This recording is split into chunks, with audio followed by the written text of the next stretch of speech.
Thrown away by Rudyard Kipling.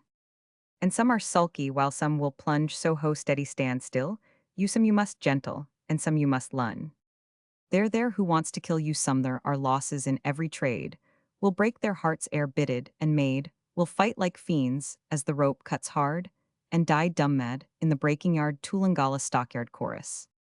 To rear a boy under what parents call the sheltered life system is if the boy must go into the world and fend for himself not wise, unless he be one in 1,000, he has certainly to pass through many unnecessary troubles, and may possibly come to extreme grief simply from ignorance of the proper proportions of things.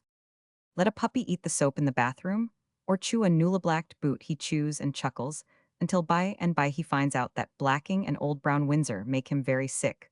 So he argues that soap and boots are not wholesome. Any old dog about the house will soon show him the unwisdom of biting big dog's ears. Being young, he remembers, and goes abroad at 6 months, a well-mannered little beast with a chastened appetite, if he had been kept away from boots and soap and big dogs till he came to the Trinity full-grown, and with developed teeth. Just consider how fearfully sick and thrashed he would be. Apply that motion to the sheltered life, and see how it works. It does not sound pretty, but it is the better of two evils.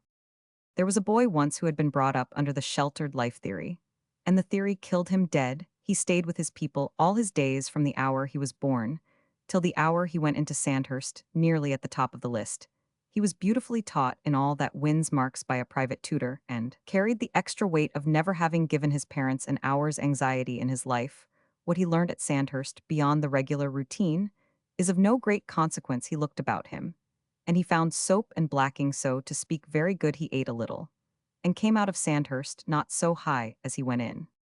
Then there was an interval and a scene with his people, who expected much from him. Next, a year of living unspotted from the world in a third-rate depot battalion, where all the juniors were children, and all the seniors old women. And lastly, he came out to India, where he was cut off from the support of his parents, and had no one to fall back on in time of trouble except himself. Now India is a place beyond all others where one must not take things too serious. Like midday sun, always accepted too much work, and too much energy, kill a man just as effectively as too much assorted vice, or too much drink. Flirtation does not matter because everyone is being transferred, and either you or she leave the station and never return. Good work does not matter because a man is judged by his worst output, and another man takes all the credit of his best. As a rule, bad work does not matter because other men do worse, and incompetence hang on longer in India than anywhere else. Amusements do not matter because you must repeat them as soon as you have accomplished them once, and most amusements only mean trying to win another person's money. And sickness does not matter because it's all in the day's work, and if you die, another man takes over your place and your office in the 8 hours between death and burial. Nothing matters except home furlough and acting allowances, and these only because they are scarce. This is a slack cutcha country, where all men work with imperfect instruments, and the wisest thing is to take no one and nothing in earnest, but to escape as soon as ever you can to some place where amusement is amusement, and a reputation worth the having. But this boy's tale is as old as the hill. Came out, and took all things seriously. He was pretty, and was petted. He took the petting seriously, and fretted over women not worth saddling a pony to call upon. He found his new free life in India very good. It does look attractive in the beginning, from a subaltern's point of view, all ponies' partners dancing. And so on he tasted it, as the puppy tastes the soap, only he came late to the eating with a growing set of teeth. He had no sense of balance, just like the puppy, and could not understand why he was not treated with the consideration he received under his father's roof. This hurt his feelings. He quarreled with other boys, and being sensitive to the marrow, remembered these quarrels, and they excited him. He found whist and gymkhanas, and things of that kind, meant to amuse one after office good. But he took them seriously too, just as he took the head that followed after drink. He lost his money over whist and gymkhanas, because they were new to him. He took his losses seriously, and wasted as much energy and interest over a two-gold moher race for maiden equipanes with their monnets, hogged, as if it had been the Derby. One half of this came from inexperience much, as the puppy squabbles with the corner of the hearthrugand, the other half from the dizziness bred, by stumbling out of his quiet life, into the glare and excitement of a livelier one. No one told him about the soap and the blacking, because an average man takes it for granted that an average man is ordinarily careful in regard to them. It was pitiful to watch the boy knocking himself to pieces, as an overhandled colt falls down and cuts himself when he gets away from the groom. This unbridled license in amusements, not worth the trouble of breaking line for much less rioting over, endured for 6 months all through one cold weather then we thought that the heat and the knowledge of having lost his money and health and lamed his horses would sober the boy down, and he would stand steady in 99 cases out of 100. This would have happened. You can see the principle working in any Indian station. But this particular case fell through because the boy was sensitive and took things seriously as I may have said some 7 times before, of course. We couldn't tell how his excesses struck him personally. They were nothing very heartbreaking or above the average. He might be crippled for life financially and want a little nursing. Still, the memory of his performances would wither away in one hot weather, and the schroff would help him to tide over the money troubles. But he must have taken another view altogether, and have believed himself ruined beyond redemption. His colonel talked to him severely when the cold weather ended that made him more wretched than ever, and it was only an ordinary colonel's wigging. What follows is a curious instance of the fashion in which we are all linked together, and made responsible for one another. The thing that kicked the beam in the boy's mind was a remark that a woman made when he was talking to her. There is no use in repeating it, for it was only a cruel little sentence, rapped out before thinking, that made him flush to the roots of his hair. He kept himself to himself for 3 days, and then put in for 2 days' leave to go shooting near a canal engineer's rest house about 30 miles out. He got his leave, and that night at mess was noisier and more offensive than ever. He said that he was going to shoot big game, and left at 10:30 in an eka. Partridge, which was the only thing a man could get near the rest houses, not big game, so everyone laughed. Next morning, one of the majors came in from short leave, and heard that the boy had gone out to shoot big game. The major had taken an interest in the boy, and had more than once tried to check him in the cold. Whether the major put up his eyebrows when he heard of the expedition, and went to the boy's room where he rummaged. Presently he came out and found me leaving cards on the mess. There was no one else in the anteroom.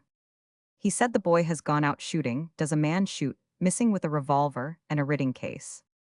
I said, "Nonsense, Major," for I saw what was in his mind. He said, "Nonsense or nonsense, I am going to the canal no at once. I don't feel easy." Then he thought for a minute and said, "Can you lie?" "You know best," I answered, "it's my profession." "Very well," said the major, "you must come out with me noat onsen, and eka to the canal, to shoot blackbuck. Go, and put on shikar kit quickhand, drive here with a gun."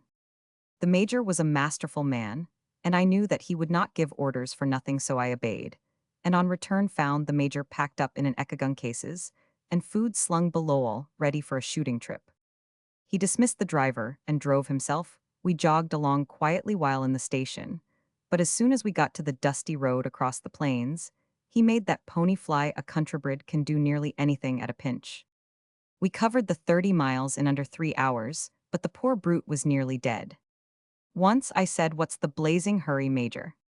He said quietly, "The boy has been alone by himself for on 14 hours. Now I tell you I don't feel easy." This uneasiness spread itself to me, and I helped to beat the pony. When we came to the canal engineer's rest house, the major called for the boy's servant, but there was no answer. Then we went up to the house calling for the boy by name, but there was no answer. "Oh, he's out shooting," said Roman 1. Just then, I saw through one of the windows a little hurricane lamp. Burning. This was at 4 in the afternoon. We both stopped dead in the veranda, holding our breath to catch every sound, and we heard inside the room the brr of a multitude of flies. The major said nothing, but he took off his helmet, and we entered very softly. The boy was dead on the charpoy in the center of the bare lime-washed room. He had shot his head nearly to pieces with his revolver. The gun cases were still strapped, so was the bedding.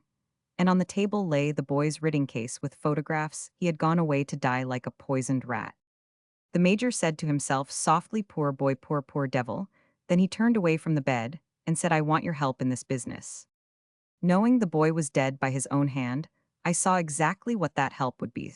So I passed over to the table, took a chair, lit a cheroot, and began to go through the writing case, the major looking over my shoulder and repeating to himself, "We came too late like a rat in a hole, poor devil." The boy must have spent half the night in writing to his people, and to his colonel, and to a girl at home, and as soon as he had finished, must have shot himself, for he had been dead a long time when we came in. I read all that he had written and passed over each sheet to the major as I finished it. We saw from his accounts how very seriously he had taken everything he wrote about disgrace, which he was unable to bear indelible shame criminal folly-wasted life. And so on besides a lot of private things to his father and mother, too much too sacred to put into print the letter to the girl at home, was the most pitiful of all and I choked as I read it.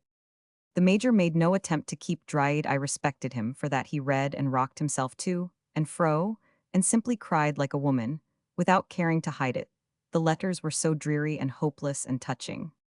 We forgot all about the boy's follies, and only thought of the poor thing on the charpe and the scrawled sheets in our hands. It was utterly impossible to let the letters go home. They would have broken his father's heart and killed his mother after killing her belief in her son. At last the major dried his eyes openly and said, "Nice sort of thing to spring on an English family, what shall we do?" I said, knowing what the major had brought me, "But for the boy died of cholera, we were with him at the time, we can't commit ourselves to half measures, come along." Then began one of the most grimy comic scenes I have ever taken part in, the concoction of a big written lie, bolstered with evidence to soothe the boy's people at home. I began the rough draft of a letter, the major throwing in hints here and there, while he gathered up all the stuff that the boy had written and burnt it in the fireplace. It was a hot, still evening when we began, and the lamp burned very badly. In due course, I got the draft to my satisfaction, setting forth how the boy was the pattern of all virtues, beloved by his regiment, with every promise of a great career before him. And so, on how we had helped him through the sickness. It was no time for little lies, you will understand, and how he had died without pain. I choked, while I was putting down these things, and thinking of the poor people who would read them. Then I laughed at the grotesqueness of the affair, and the laughter mixed itself up with the choke, and the major said that we both wanted drinks. I am afraid to say how much whiskey we drank before the letter was finished. It had not the least effect on us. Then we took off the boy's watch locket and rings. Lastly, the major said, "We must send a lock of hair too, a woman values that." But there were reasons why we could not find a lock fit to send. The boy was black-haired, and so was the major. Luckily, I cut off a piece of the major's hair above the temple with a knife, and put it into the packet. We were making the laughing fit, and the chokes got hold of me again, and I had to stop. The major was nearly as bad, and we both knew that the worst part of the work was to come.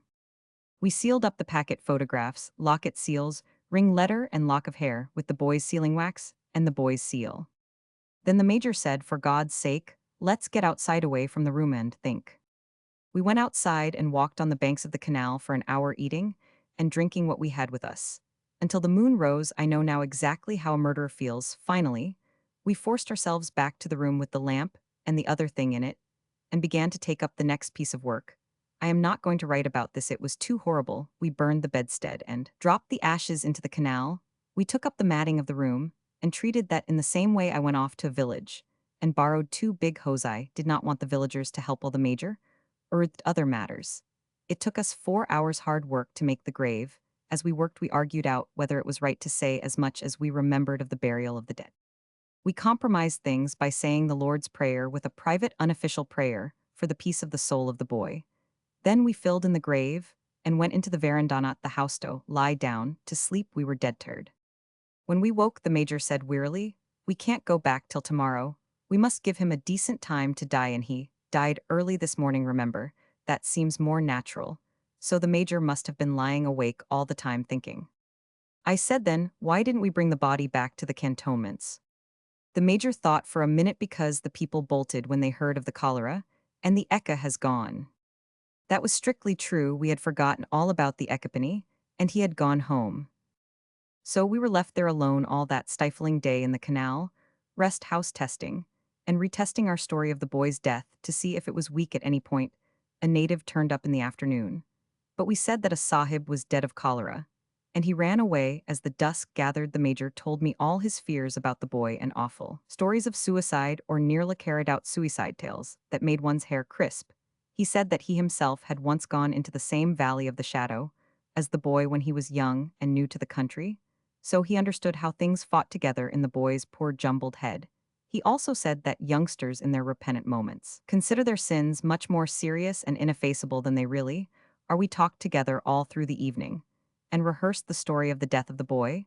As soon as the moon was up, and the boy theoretically just buried, We struck across country for the station. We walked from 8 till 6 o'clock in the morning, but though we were dead tired, we did not forget to go to the boy's room and put away his revolver with the proper amount of cartridges in the pouch. Also, to set his writing case on the table, we found the colonel and reported the death, feeling more like murderers than ever. Then we went to bed and slept the clock round, for there was no more in us. The tale had credence as long as was necessary, for every one forgot about the boy before a fortnight was over. Many people, however, found time to say that the major had behaved scandalously in not bringing in the body for a regimental funeral. The saddest thing of all was a letter from the boy's mother to the major, and with big inky blisters all over the sheet. She wrote the sweetest possible things about our great kindness and the obligation she would be under to us as long as she lived. All things considered, she was under an obligation, but not exactly as she meant.